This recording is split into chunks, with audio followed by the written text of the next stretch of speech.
Assalamualaikum warahmatullahi wabarakatuh. Di sini saya Nana Mafiro dari kelas PIPSC dengan NIM 181300065. Saya memilih kode soal 004 yaitu sejarah peradaban Islam Dinasti Mughal di India.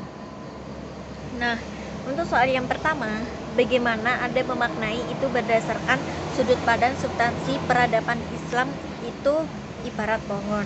Nah, substansi peradaban Islam itu ibarat pohon yang akarnya itu tertanam kuat di bumi. Sedangkan dahan-dahan menjulang tinggi itu menjulang tinggi ke langit dan memberi rahmat bagi alam semesta. Akarnya itu berupa teologi Islam atau tauhid yang berdimensi epistemologis, lalu berkembang menjadi tradisi pemahaman terhadap Al-Quran sehingga lahir intelektual Islam dari tradisi ini. Dari tradisi ini kemudian terbentuklah komunitas sehingga melahirkan konsep-konsep keilmuan dan disiplin keilmuan Islam. Dari sini lahir sistem sosial, politik, kebudayaan, ekonomi, dan lain sebagainya. Seperti halnya peradaban Islam di India yang bernama Dinasti Mughal sempat menoreh tintas emas kejayaannya. Salah satunya ketika kerajaan Mughal itu menjadi adikuasa dan tercatat menjadi salah satu kerajaan terbesar di dunia. Selama masa kejayaannya, kerajaan Mughal ini menguasai wilayah yang sangat luas, dan untuk bidang ekonomi juga Mughal telah mengekspor kain ke Eropa. Dalam bidang pendidikan, Mughal juga mencapai prestasi yang gemilang.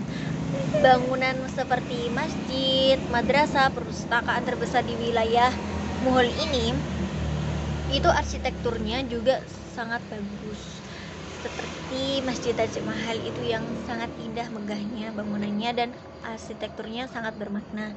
Lalu di sini kerajaan ini berakar dari agama Islam yang kemudian dinasti itu yang dipimpin oleh raja-raja, dan itulah menurut saya bisa dijadikan bahwa sejarah peradaban Islam itu bisa dijadikan substansi peradaban Islam yang seperti pohon yang dimana ada akar dan juga ada cabang-cabangnya. Lalu untuk soal yang kedua,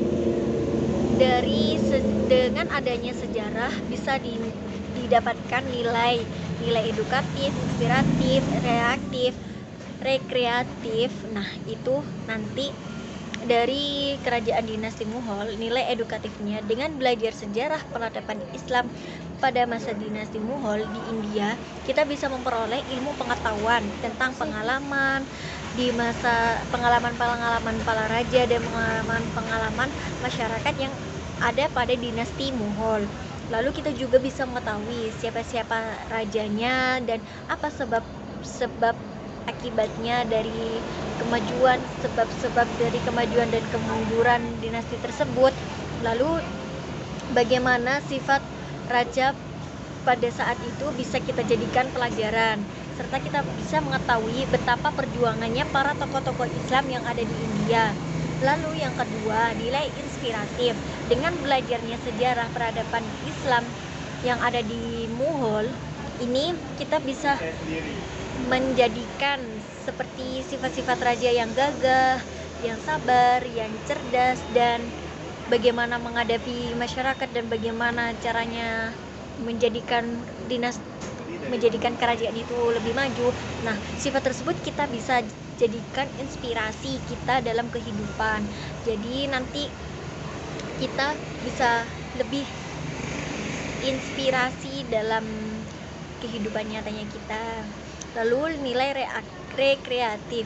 Dengan belajarnya sejarah, kita bisa memperoleh kesenangan tersendiri serta dapat berkreasi menyaksikan peristiwa yang telah terjadi.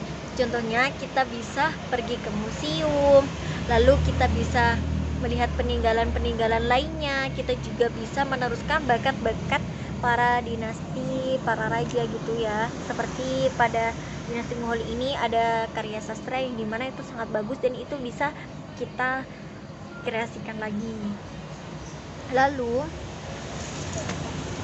yang di nomor 3, apa hikmah yang bisa, pelajaran yang bisa diambil dan bisa dijadikan dalam kehidupan kita. Nah, hikmah yang bisa diambil dari kerajaan Mughal ini adalah kita dapat mempertahankan suatu premium yang diperlakukan dengan usaha-usaha besar agar dapat selalu menyesuaikan diri dengan relevansi dan perubahan zaman. Lalu yang dimana yang kedua hikmahnya itu adalah sangat penting untuk mengatur dan memiliki proyeksi finansial yang mumpuni. Jadi dengan itu tadi kita bisa menerapkan dalam kehidupan kita sendiri, kehidupan kita dari kerajaan Mughal itu nanti kita bisa terapkan dalam kehidupan kita.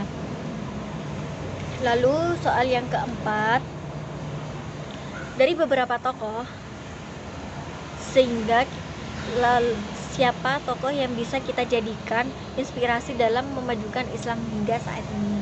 Menurut saya di sini saya menjadikan Sultan Akbar untuk menjadi pedoman kita, yang dimana dulu Sultan Akbar pada dinasti Mughal ini mencapai puncak keemasan, yang dimana dia itu bisa mencetak sejarah. Maharaja Akbar itu bisa memadukan Islam dan Hindu yang ada di India, sehingga ini bukan hal yang sangat mudah untuk dilakukan seorang. Di sini wilayah-wilayah yang ditaklukkan oleh dinasti Mughal pada masa Sultan Akbar pun juga sangat banyak, sehingga di sini tuh bisa memperluas wilayah dinasti Mughal dan bisa menyebarkan luas agama Islam ke daerah-daerah sekitar India. Lalu Maharaja ini sangat toleransi terhadap yang lainnya, sehingga di sini Kesultanan Akbar itu sangat menghargai keberagaman beragama dalam kehidupannya. Dia selalu mengingat sang kakek yang dimana Sultan Babur agar jangan sekali-sekali mempersulit hidup rakyat, termasuk mereka yang bukan pemeluk agama Islam. Jadi di sini dinasti Mughal pada saat Sultan Akbar itu sangat damai, karena menurut saya itu sangat damai karena emang dari sultannya sendiri itu bisa toleransi dengan agama yang lain.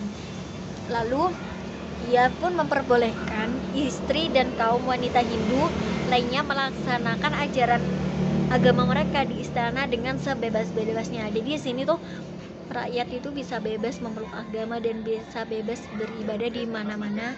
Salah satunya di istana dengan sebebas-bebasnya mereka menjalankan ajaran agama mereka sendiri.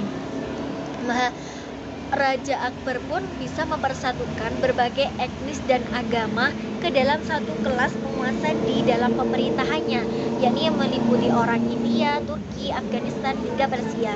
Jadi menurut saya di sini Sultan Akbar itu sangat gigih dan cerdas untuk memimpin suatu dinasti atau memimpin suatu kerajaan yang ada di zaman dahulu.